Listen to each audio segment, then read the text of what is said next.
Nick. Thanks for tuning into Long Island Wargaming. I got Tyler from TNT Wargaming here, and we're going to actually discuss quickly, probably in 10 minutes or less, unless we go on some crazy tangent, which is always possible when Tyler's around. We're just going to discuss this list I'm going to be playing tonight. So let me just pull up. It is a 1,500 point Ogre Cons list. I'm running a Lord and a Hero. So the Lord is the Blood Shaman, which is the level 3 caster. I gave him a great weapon. I have a 4+ ward save on him, a Dispel Scroll, and he's using the Butchery Path of Magic, which is the new Ogre's lores. So I'll probably describe and go over the spells that I get in the battle report. And I'm rolling, I have a Brawler, which is the new Bruiser, or the old Bruiser. He's a BSB. He's got the Grabbing Fist, which on a 4+, after he actually scores a hit against an enemy with a magic weapon, it is broken, which is cool, so maybe he'll get into a challenge. And he's got Charm of Cursed Iron, which gives him and his unit a 5+ ward save versus artillery.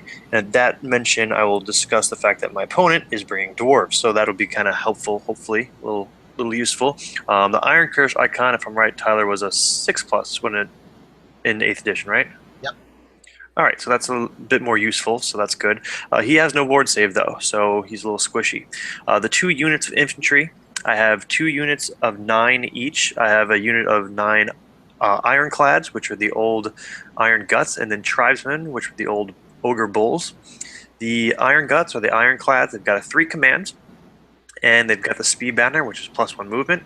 So that's 9 of them all together. And then 9 Bulls. I'm not quite sure where the heroes will end up. It'll depend on deployment phase, which, if you watch my last battle report, is interesting now because you can drop multiple units, which really speeds up the deployment phase. So if Ryan knows he's going to be putting all of his dwarves on a hill, he can put them all on a hill or all in a building in 1 or 2 deployments, which gives him a considerable plus bonus to deployment.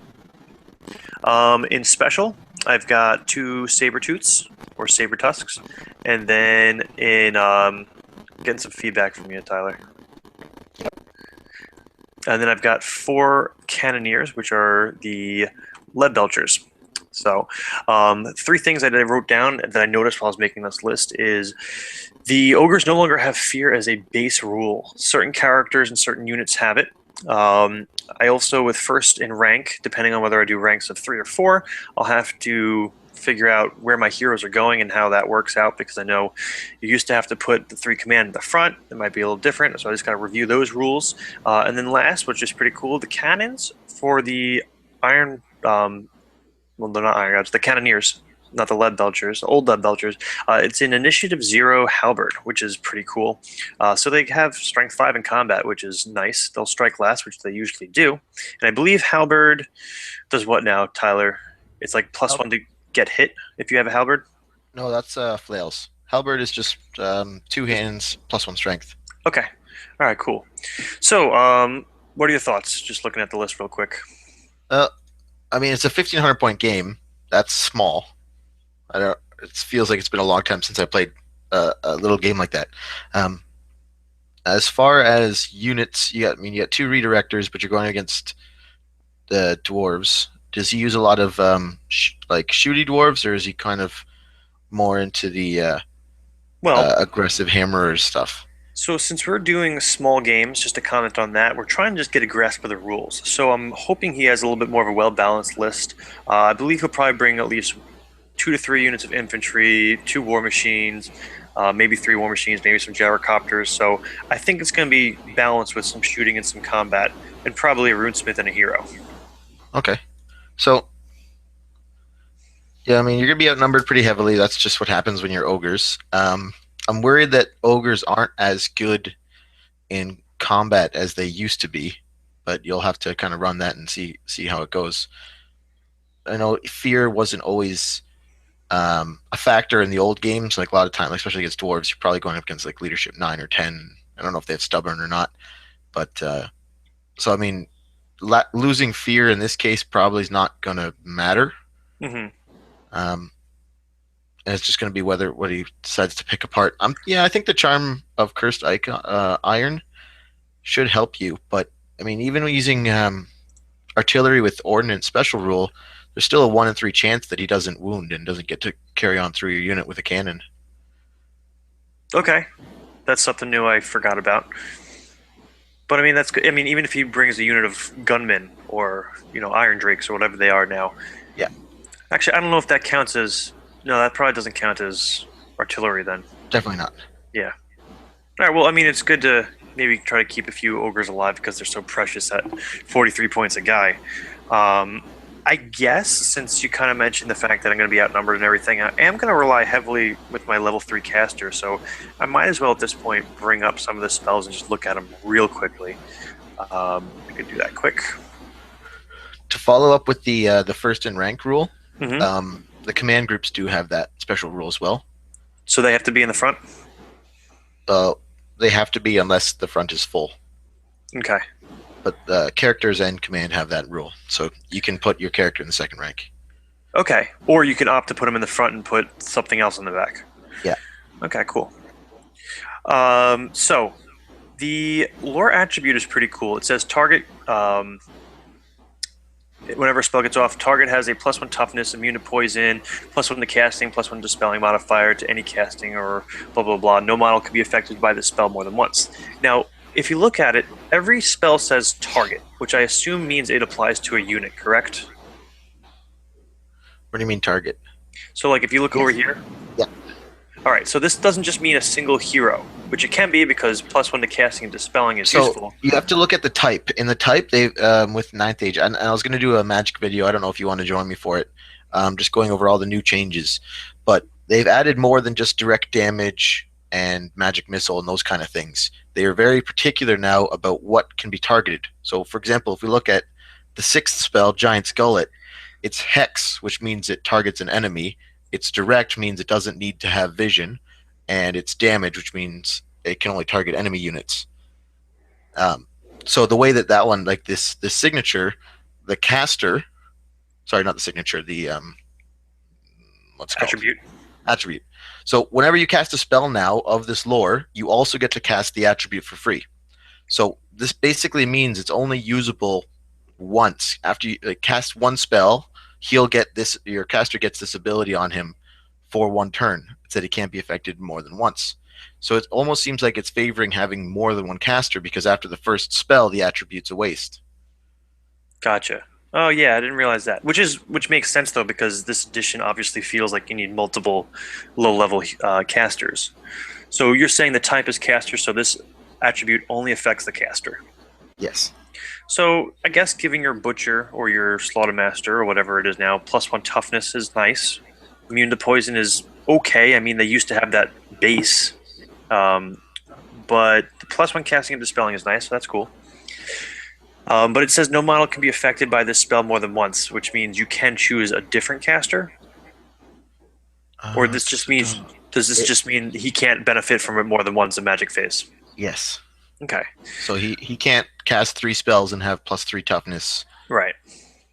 Okay, so I mean, if you get your guy into combat, then hopefully he's getting off some buff spells, and this also protects him, which is nice.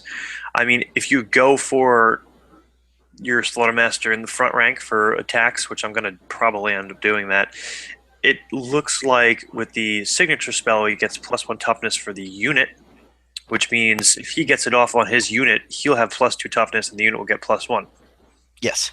which is nice. So this And it +1 can also be boosted for an aura. oh, to get everyone, yes.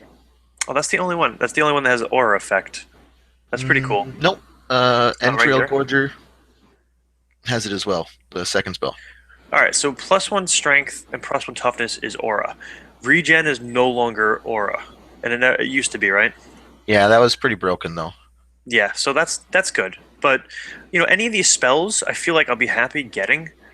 Toughness, stubborn. It could help. Strength is nice, especially against highly armored dwarves. 2d6 Yeah, strength, 2 or 3 hits, armor piercing. Six, our dwarves toughness 4. usually, yeah. Yeah. Just about all of them are. Some of them are toughness Okay, 5. so 2d6 wounding on 5s, but no armor saves. So that might be worth it. Yeah, I mean, you're not going to have much other range. You got 4 cannoneers. right. Is their shot similar to how they used to shoot, like 2d6 shots? The what? The cannons, are they similar to how the lead belchers used to shoot? Is it like 2d6 each or what? It's D6 D6? shots. Yep. Okay. So the only one I really don't, I could do without this one. If I roll that up, I could do without this one. This is okay. D6 strength 5 hits, and then it cannot march or do a bunch of other things. So that's pretty cool. That's probably not as useful. D6 strength 5 hits. Because, I mean, if you're going against dwarves, they're not going to be probably fleeing, pursuing, overrun. I don't know. I just feel like most dwarves sit back. Maybe this will be an aggressive one, but Well, I don't know if I know correctly or not, but at least marching now they can triple march, right? yes. So some dwarf players might decide to get their guys into close range real quick. Well, what are But they I moving mean, for? they're moving 3, so they'd be So, marching 9. so that's not that. It's more. Hey, Doesn't listen, seem fast. it's more than 6, and I feel like a bunch of their Right. units you can actually buy Vanguard for. Now you skipped Brain Slurper. You said I probably don't want that. Did you know it says it also gives hatred against the target? Oh yes, I noticed that when I was reading it before. I didn't notice that now. I kind of skipped that. Yes, so it's kind of yes, that's way better. That's yeah, that's way better than it used to be. Just cause a panic test. Now panic test, and if they don't pass it anyway, well you're gonna fight them and you'll have hatred. Right. I absolutely love this lore because it's just straight up statistic like variations, like toughness, strength, a couple magic missile kind of feel, but I think it's good. I was thinking of just going with beasts or something else, or trying the fire lore and do the fire bellies, which would be cool. But No, it's looking like a real solid one that would, like we said, benefit from having multiple low level casters. right. Well, you know what? Let me see how it goes. If the level 3 caster doesn't work out, then maybe I'll go with 2 butchers. But then again, 1,500 points. There's only so much you can do. So maybe we'll have to see what happens at the 2,500 point level. Yeah, Cool. I think at 2,500 would be definitely more likely to be seeing multiple casters for this particular lore. Right. So I'm thinking I'm gonna do a magic video. Do you want to join for that? Depends when. I would probably definitely be interested. So when are you doing that? Like Thursday again? Like Thanksgiving Thursday? Oh, it's not Thanksgiving in Canada. Oh yeah. Yes, no, it's American Thanksgiving, so enjoy Oh, yours here while we eat some turkey. right. And then you'll have your Black Friday, and I hope you survive. Well, listen, do you have work this Thursday? Probably. I work every day. Okay. I didn't know for any reason you wouldn't be But working. I do have I don't work my second job on Thursdays. Okay. Well, we'll see So what I'm timing free looks like. evenings on Thursdays. But if you have a Thanksgiving, then no worries. We should probably be doing this not live. So hey, thanks for watching, and Okay, place your bets. Is Nick's army going to win or lose? I think he's going to lose a minorly.